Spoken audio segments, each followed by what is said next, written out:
Hello friends, आप सभी का हमारे यूट्यूब चैनल सिवाय स्टडी सर्कल पर स्वागत है। हम पढ़ रहे हैं उत्तर वैदिक काल, जिसका फर्स्ट पार्ट हमने देखा था पूर्व वैदिक काल, जिसकी समय अवधि थी आज से 1500 से 1000 साल पहले। अब हम देख लेते हैं उत्तर वैदिक काल। इसकी समय अवधि थी आज से 1000 से 600 साल पहले।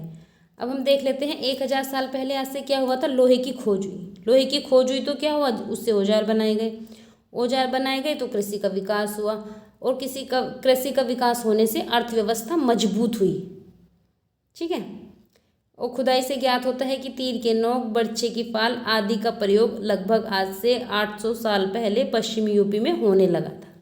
यानी हम यहाँ क्या देखते हैं, पूर्व वैदिक काल में मुख्य व्यवसाय लोगों का क्या था, पशुपालन था, लेकिन यहाँ पर क्या हो चुका था, कृषि।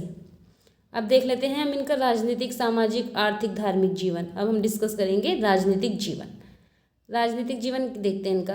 हमने देखा था पूर्व वैदिक काल में क्या था, कबीला होता था जिसे जन कहा जाता था। अब यहाँ पर क्या हुआ, इस जन का आकार बड़ा हो गया जिसे कहा जाने लगा जनपद। जैसे भरत और पुरुजन मिलकर क्या बनाते हैं, कुरु जनपद।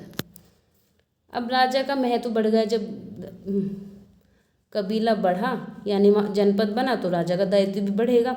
अब राजा का पद वंशानुगत हो गया, यानी राजा के बाद उसका पुत्र ही राजा बनेगा। कर्मकांड विधानों से राजा और भी प्रभावशाली बन गया, यानी वो भी कई प्रकार के यज्ञ कराने लगा। जैसे सूर्य यज्ञ जिसे समझा जाता था, अगर राजा ने ये यज्ञ कराया तो उसे दिव्य शक्ति मिल गई। अश्वमेघ यज्ञ यानी घोड़ा छोड़ा जाता था, जिस जिस क्षेत्र से घोड़ा गुजरता था वो क्षेत्र राजा का समझा जाता था। वाजपेयी यज्ञ जिसमें रथ दौड़ कराई जाती थी। तो हम देख लेते हैं, ये है राजा का उस टाइम का राजनीतिक जीवन। अब देखते हैं हम इनका सामाजिक जीवन कैसा था। सामाजिक जीवन में क्या हुआ, जो ये वैदिक काल था इसका सामाजिक जीवन में क्या हुआ। इसके सामाजिक जीवन में देखते हैं हम, उत्तर वैदिक काल का समाज 4 वर्णों में विभक्त था। ब्राह्मण, क्षत्रिय, वैश्य और शूद्र, इन 4 वर्गों में विभाजित था। अब इनमें क्या था, ये जो 3 वर्ण थे शुरू के, ब्राह्मण, क्षत्रिय और वैश्य, इनकी सेवा करने के लिए माना जाता था शूद्र का जन्म हुआ। यानी शूद्र का कार्य क्या माना गया कि शूद्र जो है इन तीनों वर्णों की सेवा करने के लिए ही शूद्र का जन्म हुआ है। अब यहाँ पर एक बात और हुई, यहाँ पर वन व्यवस्था जन्म के आधार पर होने लगी। पूर्व वैदिक काल में वन व्यवस्था कर्म के आधार पर थी, लेकिन यहाँ पर जन्म के आधार पर, यानी जिसके घर में जन्म हुआ वो उसी जाति का कहलाया या उसी वन का कहलाया जाने लगा। अब देख लेते हैं गोत्र व्यवस्था यहाँ पर थी। ये क्या था, गोत्र वह स्थान था जहाँ पर समूचे कुल का गोधन पाला जाता था। परंतु बाद में क्या, इसका अर्थ एक ही मूल रूप से पुरुष से उत्पन्न समुदाय से हो गया, जहाँ क्या, यानी ये माना जाने लगा जिनकी गोधन एक गाय एक जगह पाली जाती थी कि ये सब एक ही समुदाय से हैं, एक ही पुरुष से उत्पन्न एक ही समुदाय से हैं, जहाँ एक ही गोत्र में शादी करना निषेध था, यानी आपस में ये शादी नहीं कर सकते थे। अब देख लेते हैं, यहाँ पर आश्रम व्यवस्था देखने को मिलती है। 4 आश्रम देखने को मिलते हैं, ब्रह्मचर्य, गृहस्थ, वानप्रस्थ, संन्यास। ब्रह्मचर्य में छात्रावस्था थी, यानी इसमें अपना जो था पढ़ना था।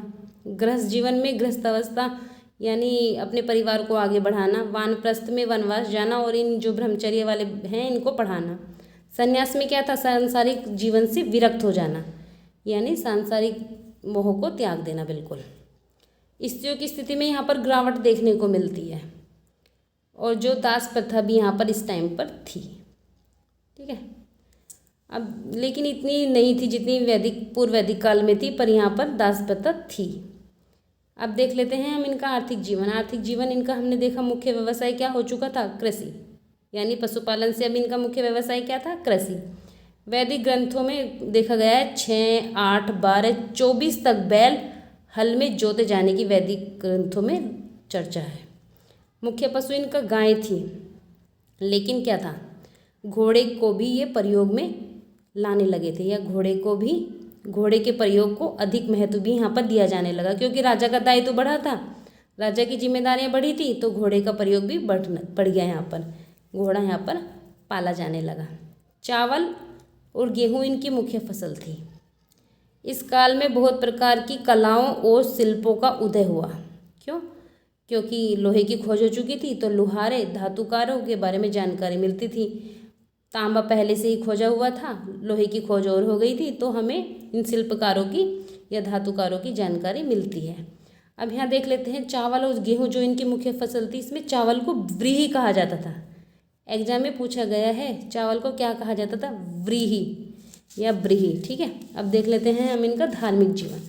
धार्मिक जीवन में क्या था, यज्ञ और कर्मकांड बढ़ गए थे, यज्ञ और कर्मकांड बढ़ गए। अब इनके जो सबसे प्रमुख देवता थे वो क्या थे, प्रजापति। क्यों, हमने देखा था पिछली वीडियो में पूर्व वैदिक काल में जो इनके प्रमुख देवता थे वो थे इंद्र। अब यहाँ पर हो गए थे इनके प्रमुख देवता या मुख्य देवता प्रजापति, जिन्हें कहा जाता था सृजन का देवता। पशुओं के देवता इनके रुद्र थे, रुद्र को माना गया है। विष्णु को माना जाता था रक्षक तथा पालक, यानी रक्षक और पालने वाले जो देवता थे वो थे हमारे विष्णु माने जाने लगे। मूर्ति पूजा का प्रारंभ यहाँ पर हो चुका था, यानी मूर्ति पूजा के आरंभ के यहाँ पर कुछ आभास मिलता है। स्टार्टिंग हुई थी यहाँ पर किसकी, मूर्ति पूजा की। यज्ञ अनुष्ठान होने लगे और यज्ञ में बड़े पैमाने पर पशु बलि दी जाती थी। यज्ञ में बड़े पैमाने पर क्या दी जाती थी, पशु बलि। अब यहाँ पर क्या था, यज्ञ में दक्षिणा में ब्राह्मण को गाय दासियों के साथ साथ अब क्या दिया जाने लगा, सोना कपड़ा और घोड़े भी ब्राह्मण को दक्षिणा में दिए जाने लगे। ये था हमारा क्या, पूर्व वैदिक काल या उत्तर वैदिक काल। अब इसमें क्या हुआ, अब इसमें हम बाद में उपनिषदों की रचना हुई, उसमें क्या था, धार्मिक कर्म कांडों की आलोचना हुई, जिससे क्या हुआ, जिससे बौद्ध और जैन धर्म उभर कर आए, यानी कुछ लोग इन बौद्ध और जैन धर्म का समर्थन करने लगे। जो हमारा नेक्स्ट वीडियो होगा उसमें हम बौद्ध और जैन धर्म के बारे में पढ़ेंगे। इन कर्म कांडों से, धार्मिक कर्म कांडों से एक नए धर्म का उदय हुआ, बौद्ध धर्म और जैन धर्म, जिसके बारे में हम नेक्स्ट वीडियो में डिस्कस करेंगे। अभी के लिए फ़िलहाल वीडियो में इतना ही। अगर वीडियो अच्छी लगे तो चैनल को लाइक शेयर और सब्सक्राइब जरूर कीजिए। Thank you for watching.